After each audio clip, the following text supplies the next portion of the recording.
ఇది కూడా రాసి పెట్టుకో. సముద్రం పెడదాం అనుకున్నారా? ఇవేంటా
ఆగండి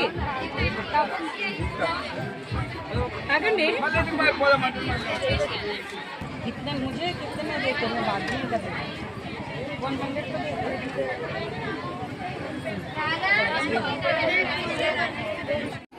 ఈరోజు మా కళాశాల అనగా గవర్నమెంట్ డిగ్రీ కాలేజ్ ఉమెన్స్ సంగారెడ్డిలో విపణి కామర్స్ డిపార్ట్మెంట్ తరఫున విపణి అనే ప్రోగ్రామ్ ఈరోజు గ్రాండ్ సక్సెస్ అవుతూ ఉంది. చాలామంది విజిటర్స్ వస్తున్నారు.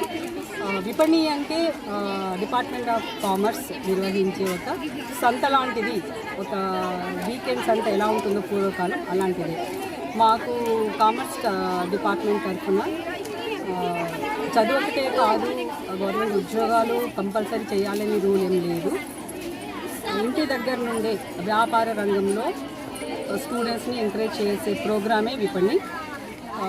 చదువుకొని కూడా గవర్నమెంట్ జాబ్ కానివ్వండి, ప్రైవేట్ జాబ్ కానివ్వండి, ఏ జాబ్ ఇష్టం లేని వాళ్ళు ఇంట్లోనే వాళ్ళకి తెలిసిన కొన్ని మెళకువలను ఉపయోగించుకుంటూ ఉద్యోగం కాకుండా వ్యాపారం రంగంలో వాళ్ళు ఎలా రాణించాలి అన్న దాని గురించి మేము ట్రైనింగ్ ఇస్తూ ఉంటాము సంవత్సరం పొడవునా క్లాసెస్లో. అదే ఇది మాకు ప్రాక్టికల్ అన్నమాట. ఇక్కడ పిల్లలే బజార్కి వెళ్ళి సరుకులు కొనుక్కొని వాళ్ళు ఇక్కడ ఫుడ్ కానివ్వండి, హ్యాండీక్రాఫ్ట్స్ కానివ్వండి, ఇతరత్ర ఏదైనా బట్టలు కానివ్వండి, ఆర్నమెంట్స్ కానివ్వండి, ఏదైనా సరే వాళ్ళు కొనుక్కొచ్చుకుంటారు. లేదంటే ఇంటి దగ్గర కూడా వంట చేసుకొని ఇక్కడికి వచ్చి తక్కువ బడ్జెట్లో వాళ్ళు పెట్టుబడి పెట్టి వాళ్ళు లాభాలు ఎలా పొందాలి అనే అంశం మీద లెక్చరర్స్ ఆధ్వర్యంలో వీళ్ళు ఈ యొక్క స్టాల్స్ని పెడతారు.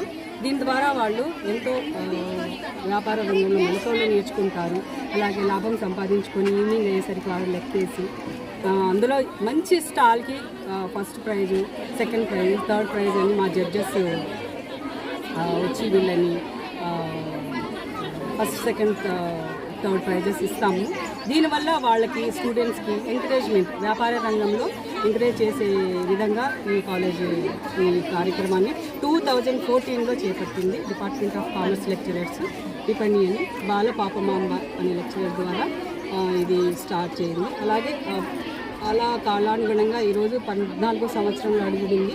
సో వచ్చే ప్రిన్సిపల్స్ కూడా దీన్ని ఎంకరేజ్ చేస్తూ ఈ ప్రోగ్రామ్ ఎక్కడా బ్రేక్ కాకుండా ఒక వారసత్వంగా తీసుకొని మేము పిల్లల యొక్క అభివృద్ధి కొరకు ఈ ప్రోగ్రాం పాటుపడుతుంది. వ్యాపార రంగంలో వాళ్ళు రాణించాలని, దేశాన్ని ఏలే స్థితిలో వెళ్ళాలనే ఉద్దేశంతో మేము ఈ ప్రోగ్రామ్ని కంటిన్యూ చేస్తున్నాము.